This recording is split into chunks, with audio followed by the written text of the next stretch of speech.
शिवजीले र पार्वतीले किस खाने बेला चाहिँ जुठो नहुने, मैले त्यो शिवलिङ्गलाई चुम्मा गर्दा चाहिँ जुठो हुने।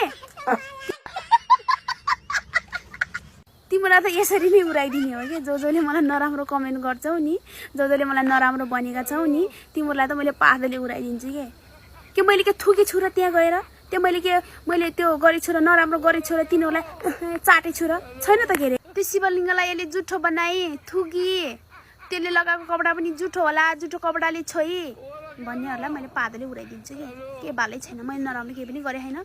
जम्मा मैले त्यो शिवलिङ्गलाई चुम्मा गरेँ त, अनि मैले शिवजीलाई माया गरेको त, अनि माया दिएको त, अनि शिवजीले र पार्वतीले बिहे गरेर चुम्मा चाटी गरेर गणेश र कुमार पाउन हुने, अनि मैले शिवजीलाई माया गर्दामा के हुन्छ त। अनि के थाहा, अब आउने मङ्सिरमा मैले यस्तो माया गरेछु होइन, अब आउने मङ्सिरमा राम्रो केटा खोजेर बिहे गरिदिनुहुन्छ कि।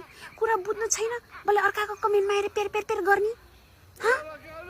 आजभोलि त भिडियो पोस्ट गर्नु मात्रै पर्छ, वकिल न्यायाधीश भन्छ के भन्छ त्यो अर्को अर्डर गर्ने पुलिस सब कमेन्टमा आएर बस्छन्। छिस छिस छिस तिमीहरूलाई।